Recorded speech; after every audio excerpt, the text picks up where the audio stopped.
வணக்க மக்களே, சீத்தாப்பழமும் அதனுடைய ஆரோக்கியமான மருத்துவ நன்மைகளும் பழங்களிலே தனிப்பட்ட சுவையும் மனமும் கொண்டது சீத்தாப்பழம். சீத்தாப்பழத்தினுடைய தோல், விதை, இலை, மரப்பட்டை என எல்லாமே மருத்துவ குணங்களை கொண்டது தான்.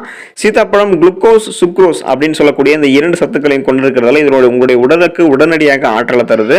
சீத்தாப்பழத்தில் vitamin C, vitamin B complex, vitamin A, நார் சத்து, மெக்னீசியம், கால்சியம், பொட்டாசியம், இரும்பு சத்து, அப்புறம் புரதம், தாது பொருட்கள், கொழுப்பு சத்துக்கள் இருந்திருக்கு. ஸோ இதில் இருக்கக்கூடிய இந்த தாது பொருட்கள் நம்முடைய உடலில் இருக்கக்கூடிய எலும்புகளுக்கும் தசைகளுக்கும் இதயத்துக்கும் வலு கொடுக்கும். உடலில் இருக்கக்கூடிய திசு பாதிப்பு தரக்கூடிய நச்சு பொருட்களை உடல் இருந்து வெளியேற்றக்கூடிய ஆன்டி ஆக்சிடென்ட்டும் இது தரும். ஸோ இதை நீங்க எடுத்துக்கிட்டீங்க அப்படின்னா விட்டமின் சி அப்படின்னு சொல்லக்கூடிய உயிர் சத்து உங்களுக்கு கிடைக்கிறதால பலவிதமான ஆரோக்கிய நன்மைகள் ஏற்படும். பார்க்கறதுக்கு என்னதான் வெளியே கரடமுரடாக இருந்தாலும் சீத்தாப்பழத்தில் உள்ள இருக்கக்கூடிய வெள்ளை நிற சதைப்பகுதி ரொம்பவே ஆரோக்கியம் வாய்ந்தது, இனிப்பாகவும் இருக்கும். ஸோ வாங்க சீத்தாப்பழத்தில் இருந்திருக்கக்கூடிய மருத்துவ நன்மைகள்லாம் என்னென்ன அப்படின்றத பத்தி விரிவாக பார்க்கலாம். அதை பத்தி பார்க்கறதுக்கு முன்னாடி இந்த வீடியோக்கு ஒரு லைக் கொடுத்துருந்த தகவலை உங்களுக்கு தெரிஞ்சவங்களுக்கும் ஷேர் பண்ணுங்க. இது அவங்களுக்கும் பயனுள்ளதாக இருக்கக்கூடிய ஒரு ஆரோக்கியமான பதிவு தான். இது போன்ற அப்டேட்ஸ்களுக்கு நீங்க இன்னும் நம்மளுடைய ஹெல்த் நியூஸ் தமிழ் சேனலை சப்ஸ்கிரைப் பண்ணாம வச்சிருக்கீங்க அப்படின்னா உடனே சப்ஸ்கிரைப் பண்ணி வச்சுக்கோங்க. பக்கத்தில் கூடிய பெல் பட்டனை கிளிக் பண்ணி ஆல் அப்படின்ற ஆப்ஷன் மறக்காம செட் பண்ணி வச்சுக்கிட்டீங்க அப்படின்னா நான் போடக்கூடிய எல்லா அப்டேட்ஸ் உங்களுக்கு நோட்டிஃபிகேஷன் அடிக்கடி வந்து சேரும். சரி வாங்க மக்களே, இப்போ வீடியோக்குள்ள போயிடலாம். உங்களுக்கு பிபி இருக்கா, பிளட் பிரஷர், ரத்த அழுத்தம் இருக்கு பாத்தீங்களா? ஸோ அந்த பிரச்சனையை நீங்க குறைச்சிக்க வராமல் தடுக்க சீத்தாப்பழத்தை எடுத்துக்கலாம். சீத்தாப்பழத்தில் அதிக அளவு பொட்டாசியம் மற்றும் மெக்னீசியம் இருக்கு. இது ரத்த அழுத்தத்தை கண்ட்ரோல்ல வைக்கிறதுக்கு இந்த ரெண்டு சத்துக்களுமே நமக்கு உதவிகரமாக இருக்கு. ரத்த நாளங்களினுடைய விரிவாக்கத்தை சீத்தாப்பழம் ஊக்குவிக்குது. இதனால ரத்த அழுத்தம் உங்களுக்கு சீராக இருக்கும். இதய நோய் மற்றும் பக்கவாத அபாயத்தை பாத்தீங்கன்னா சீத்தாப்பழம் உங்களுக்கு குறைக்கும். ஸோ அதனால பாத்தீங்கன்னா கண்டிப்பா நீங்க சீத்தாப்பழத்தை எடுத்துக்கோங்க. ஆய்வில் அதிகமாக மெக்னீசியம் உட்கொள்ளக்கூடிய நபர்களுக்கு ரத்த அழுத்தம் வருவதற்கான ஆபத்து குறைவாக இருக்கும் அப்படின்னு சொல்லியிருக்காங்க. ஸோ உயர் ரத்த அழுத்தமாக இருந்தாலும் சரி, குறை ரத்தமாக இருந்தாலும் சரி, அதாவது லோ பிபி, ஹை பிபி எதுவாக இருந்தாலும் சரி, அனைவருமே காமனா சீத்தாப்பழத்தை எடுத்துக்கலாம். அந்த பிரச்சனைகளை குணப்படுத்திக்கும் வராமல் தவிர்த்துக்கும் உதவிகரமாக இருக்கும். செரிமானத்திற்கு உதவும் சீத்தாப்பழம். ஒரு கப் அளவில் இருக்கக்கூடிய சீத்தாப்பழ விழுதுல 5 கிராம் அளவுக்கு நார் சத்து இருக்கு. சீத்தாப்பழத்தில் நார் சத்தும் தாமிர சத்தும் சீராக இருக்கிறதால செரிமானத்திற்கு இது உதவிகரமாக இருக்கும். இதனால மலச்சிக்கல் வராமல் தடுக்கப்படுகிறது. இது குடல் இயக்கத்தை சீராக்கி குடலில் இருக்கக்கூடிய நல்ல பாக்டீரியாக்களை மேம்படுத்தும். சீத்தாப்பழம் ஜீரண சக்தி அதிகரிக்கிறதால பித்தம், வாந்தி, பேதி, தலை சுற்றல் போன்றவற்றை உங்களுக்கு குணப்படுத்தும். ஸோ ஜீரண சம்பந்தமான பிரச்சனைகள், இந்த மலச்சிக்கல் உள்ளிட்ட பிரச்சனைகள்லாம் உங்களுக்கு வராமல் தடுக்கிறதுக்கும் குணப்படுத்திக்கிறதுக்கும் செரிமானத்தை மேம்படுத்துறதுக்கு நீங்க சீத்தாப்பழத்தை எடுத்துக்கோங்க. மன அழுத்தத்தை கட்டுப்படுத்தும் சீத்தாப்பழம். சீத்தாப்பழம் மன அழுத்தத்தை கட்டுப்படுத்தக்கூடிய ஆற்றலை கொண்டிருக்கு. மனநிலையை சீராக்க உதவக்கூடிய செரோட்டோனின் மற்றும் டோபமைன் போன்ற ஹார்மோன்கள் சுரக்கிறதுக்கு விட்டமின் B6 தான் முக்கிய பங்கு வகிக்குது. ஸோ இந்த விட்டமின் நம்ம என்ன பண்ண முடியும்னா நமக்கு மனநிலை கோளாறுகளுக்கு உதவி அளிக்கக்கூடியதாக இருக்கு. விட்டமின் B6 மன அழுத்தத்தை குறைக்க செய்யும். இது குறித்த ஆய்வு ஒன்று பண்ணியிருக்காங்க. அதில் என்ன சொல்லியிருக்காங்க அப்படின்னா விட்டமின் B6 குறைபாடு யாருக்கு இருக்கோ அவங்களுடைய மனச்சோர்வு இன்னும் டபுளாக ஆகும்னு சொல்லியிருக்காங்க. அதாவது இரட்டிப்பு மடங்காக ஆகும் அப்படின்னு கண்டுபிடிச்சிருக்காங்க. ஸோ இந்த விட்டமினை நம்ம அதிகரிக்கிறதன் மூலம் மனச்சோர்வை நம்ம குறைச்சிக்கலாம். இதனால நீங்க விட்டமின் B6 கிடைக்கணும் அப்படின்னா சீத்தாப்பழத்தை எடுத்துக்கோங்க. உங்களுக்கு அந்த செரோட்டோனின் சொல்லக்கூடிய ஹார்மோன்கள் சுரக்க ஆரம்பிக்கிறதால உங்களுக்கு ஸ்ட்ரெஸ், டென்ஷன் எல்லாம் இல்லாம நீங்க ரிலீஃப் ஆயிடுவீங்க. உடல் எடை அதிகரிக்கிறதுக்கு நீங்க சீத்தாப்பழத்தை எடுத்துக்கோங்க. உடல் எடை அதிகரிக்க வேண்டும் அப்படின்னு நீங்க நினைக்கிறீங்க அப்படின்னா உடல் எடையை குறைக்கிறது போலவே ஆரோக்கியமான முறையில் நம்மளுடைய உடல் எடையை எப்படி அதிகரிக்கலாம் அப்படின்றது நினைக்கணும். இல்லை அப்படின்னா உங்களுடைய உடல்ல அதிக கொழுப்புகள் சேர்ந்துறதுக்கு வாய்ப்பு இருக்கு. அப்படி ஆகாம ஆரோக்கியமான முறையில் எந்த விதமான சைடு எஃபெக்டும் இல்லாம உங்களுடைய உடலமைப்பை நீங்க அதிகரிக்கணும் அப்படின்னு நினைச்சீங்கன்னா கண்டிப்பா சீத்தாப்பழம் தான் உங்களுக்கு ஒரு பெஸ்ட் சாய்ஸா இருக்கும். இந்த சீத்தாப்பழத்தை நீங்க எடுத்துக்கிட்டீங்க அப்படின்னா அதிக ஊட்டச்சத்துக்கள், சரியான அளவு கார்போஹைட்ரேட்டுகள் மற்றும் புரதங்கள் உங்களுக்கு கிடைக்கும்.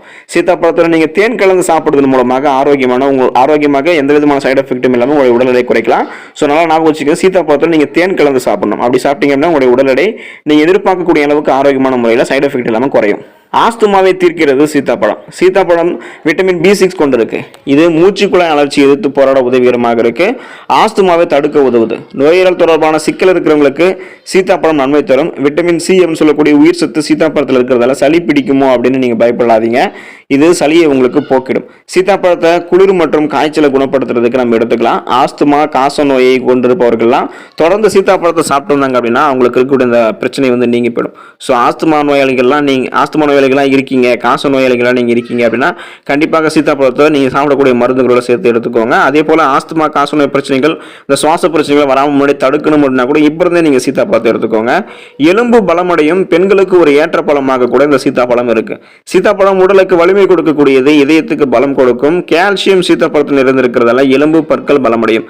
தசைப்பிடிப்பு இருக்கிறவங்க சீத்தாப்பழத்தை எடுத்துக்கொள்வதன் மூலம் தசைகள் வலிமையடைய செஞ்சுக்கலாம். பெண்களுக்கெல்லாம் ஏற்ற ஒரு பழம் அப்படின்னு கூட இந்த சீத்தாப்பழத்தை நம்ம சொல்லலாம். இது கருவுறுதலை பெண்களுக்கு மேம்படுத்தும், சோர்வு உணவை குறைக்கும், எரிச்சலை குறைக்கக்கூடிய தன்மை கொண்டிருக்கு. அதே போல அனைவருக்குமே, ஆண்கள் பெண்கள் என அனைவருக்குமே மூளையினுடைய ஆரோக்கியத்தை மேம்படுத்தக்கூடியதாக சீத்தாப்பழம் இருக்கு. கண் பார்வையை மேம்படுத்தும் சீத்தாப்பழம், அதாவது உங்களுக்கு இந்த பார்வை குறைபாடு ரொம்பவே டல்லாக இருக்கு, கண்கள் சார்ந்த பல விதமான அந்த கண்புரை போன்ற பிரச்சனைகள் தொடங்கி மாலைக்கண் போன்ற பிரச்சனைகள் வரைக்கும் கண்கள் சார்ந்த உங்களுக்கு இருக்கக்கூடிய அத்தனை பிரச்சனைகளுமே குணப்படுத்தி கண்கள் சார்ந்த பல விதமான பிரச்சனைகள் வராமல் உங்களுடைய பார்வையை நீங்க தெளிவாக மேம்படுத்துறதுக்கு கண்டிப்பாக சீத்தாப்பழத்தை எடுத்துக்கோங்க. நீரிழிவுக்கு நல்லதா? ஸோ சுகர் பேஷண்ட்ஸ் எல்லாம் இந்த சீத்தாப்பழத்தை சாப்பிடலாமா அப்படின்னு கேட்குறீங்க. வாங்க அதை பத்தி விரிவாக சொல்றேன். நீரிழிவு நோயாளிகள் சீத்தாப்பழம் சாப்பிடலாமா அப்படின்றத குறித்து ஒரு கருத்து பார்த்தீங்கன்னா பலருக்கும் சந்தேகத்தை தான் ஏற்படுத்துது. சீத்தாப்பழம் குளுக்கோஸ் மற்றும் பிரக்டோஸை கொண்டு இருக்கிறதால இது சாப்பிட்ட உடனே நம்மளுடைய ரத்தத்தில் சர்க்கரையினுடைய அளவு அதிகரிச்சிடும் அப்படின்றத ஒரு சில பேர் சொல்றாங்க. ஒரு சிலர் சீத்தாப்பழம் கிளைசமிக் குறியீடு 54 தான் வச்சிருக்கு, இது நீரிழிவு இருக்கிறவங்களுக்கு ஒரு நல்ல பழம் தான் அப்படின்னு சொல்றாங்க. ஏன் அப்படின்னா நீரிழிவு நோய் இருக்கிறவங்களுக்கு லோ கிளைசமிக் உணவுல பாத்தீங்கன்னா கொடுக்கணும். ஸோ லோ கிளைசமிக் உணவுல 55 கொடுக்கலாம், அதுக்கும் குறைவான உணவுகளை பரிந்துரைக்கலாம் இந்த சுகர் பேஷண்ட்ஸ்க்கெல்லாம். ஸோ கிளைசமிக் குறியீடு லோ கிளைசமிக் 54 அப்படின்ற அந்த குறியீடை தான் சீத்தாப்பழம் கொண்டு இருக்கிறதால இது நார் சத்தும் கொண்டு இருக்கு அப்படின்றதால இந்த ரத்த சர்க்கரையினுடைய அளவு உறிஞ்சுவதை இது உங்களுக்கு மெதுவாக்கும். ஸோ பிளட்ல சுகருடைய அளவு உங்களுக்கு கண்ட்ரோலாக தான் இருக்கும், ஏறாது. அதனால நீங்க சீத்தாப்பழத்தை சாப்பிடலாம். ஸோ உங்களுக்கு பாத்தீங்கன்னா ஒருவேளை நீங்க சுகர் பேஷண்டா இருந்து சீத்தாப்பழத்தின் மீது அதிகம் பிரியம் கொண்டிருக்கீங்க, ஒரு முறை நீங்க சீத்தாப்பழத்தை சாப்பிட்டே ஆகணும் அப்படின்னா நீங்க பிளட்ல சுகருடைய அளவு எந்த அளவுக்கு இருக்கு அப்படின்றத செக் பண்ணிட்டு நீங்க சீத்தாப்பழத்தை எடுத்துக்கோங்க. சீத்தாப்பழம் உங்களுடைய ரத்தத்தை பாத்தீங்கன்னா விருத்தி செய்யும், ரத்த சோகையை குணப்படுத்தும். சீத்தாப்பழத்துல குளுக்கோஸ் கணிசமான அளவில் இருக்கிறதால உடல் சோர்வை அகற்றி சுறுசுறுப்பை ஏற்படுத்தும். நினைவாற்றலை அதிகரிக்கக்கூடிய தன்மை சீத்தாப்பழத்துக்கு இருக்குதுங்க மக்களே. ஸோ இது ரொம்ப நீங்க முக்கியமா தெரிஞ்சுக்கோங்க. உங்களுடைய மெமரி பவர் பாத்தீங்கன்னா இன்க்ரீஸ் பண்ணக்கூடிய சக்தி சீத்தாப்பழத்துக்கு இருக்கு. சீத்தாப்பழத்துல ஏராளமான ஊட்டச்சத்துக்களும் கனிமச்சத்துக்களும் இருக்கிறதால இது நம்மளுடைய உடலுக்கு பல்வேறு நன்மைகளை வாரி வாரி வழங்குது. சீத்தாப்பழத்தில் இருக்கக்கூடிய மெக்னீசியம் நமக்கு உடல்நல பயனை அளிக்கும், உடல்நல பாதிப்புல இருந்து நம்மளை குணப்படுத்துது.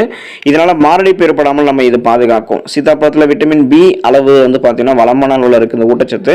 ஸோ இது இந்த சத்து உங்களுடைய மூச்சுக்குழாய் அலர்ச்சியை குறைக்கும் மற்றும் ஆஸ்துமா பிரச்சனை அண்டாமல் உங்களை பாதுகாக்கும். சீத்தாப்பழம் கண்பாரினுடைய ஆரோக்கியத்தை பாதுகாக்கும். ஏன் அப்படின்னா இந்த சீத்தாப்பழத்தில் ரிபோஃப்ளோவின் மற்றும் விட்டமின் சி அதிகமாக இருக்கு. அதனாலதான் மாரடைப்பு ஏற்படுவதை தடுக்க சீத்தாப்பழம் மிகச்சிறந்த மருந்தாக செயல்படுது. சீத்தாப்பழத்தினுடைய வெளி தோற்றம் என்னதான் பார்க்கறதுக்கு வெளியே பாத்தீங்கன்னா உங்களுக்கு கரடமுரடாக்கி வித்தியாசமாக இருந்தாலும் அதனுடைய உட்பகுதியில் இருக்கக்கூடிய வெள்ளை நிற சதைப்பகுதி மிகவும் இனிப்பாக இருக்கும். எந்த அளவுக்கு டேஸ்டாக இருக்கோ அந்த அளவுக்கு ஆரோக்கிய நன்மைகளையும் கொடுக்கும். சீத்தாப்பழ ஜூஸ் நீங்க குடிச்சிட்டு வந்தீங்க அப்படின்னா சரும வறட்சி உங்களுக்கு நீங்கியே உங்களுடைய சருமம் இயல்பு நிலை பெறும். சீத்தாப்பழத்துல கணிசமான அளவு விட்டமின் சி சொல்லக்கூடிய உயிர் சத்து இருக்கிறதால சளி உங்களுக்கு பிடிக்காது. சீத்தாப்பழத்துல நீங்க சிறிது மஞ்சள் தூள் கலந்து சாப்பிட்டு வந்தீங்க அப்படின்னா கொலஸ்ட்ரால் சேராமல் நீங்க உங்களை பாதுகாத்துக்கலாம். சீத்தாப்பழத்துல நீங்க குங்குமப்பூ சேர்த்து சாப்பிட்டு வந்தீங்க அப்படின்னா நோய் எதிர்ப்பு சக்தி, உங்களுடைய இம்யூன் பவர் இன்க்ரீஸ் ஆகும். சீத்தாப்பழத்துல நீங்க சிறிது வெள்ளை பூண்டு வச்சு மைய அரைச்சு தேமல் உங்களுக்கு இருக்கு அப்படின்னா அந்த தேமல் மீது நீங்க பூசிட்டு வைக்கும் போது தேமல் உங்களுக்கு மறையும். சீத்தாப்பழ சாரோட நீங்க திராட்சை பழச்சாறு, அதாவது சீத்தாப்பழ ஜூஸோட நீங்க திராட்சை பழ ஜூஸ் கலந்து குடிச்சிட்டு வந்தீங்க அப்படின்னா நரம்புகள் உங்களுக்கு வலுப்பெற ஆரம்பிக்கும். ஸோ நரம்புகள் சார்ந்த பல விதமான பிரச்சனைகளை நீங்க குணப்படுத்திக் கொள்ளவும் நரம்புகள் சார்ந்த பல விதமான பிரச்சனைகளை வராமல் தடுக்கிறதுக்கும் நீங்க சீத்தாப்பழத்தை எடுத்துக்கோங்க. சீத்தாப்பழம் சாப்பிட்டு அதில் கூட மருத்துவ நன்மைகளை பெற்று ஆரோக்கியமாக இருங்க. நன்றி மக்களே.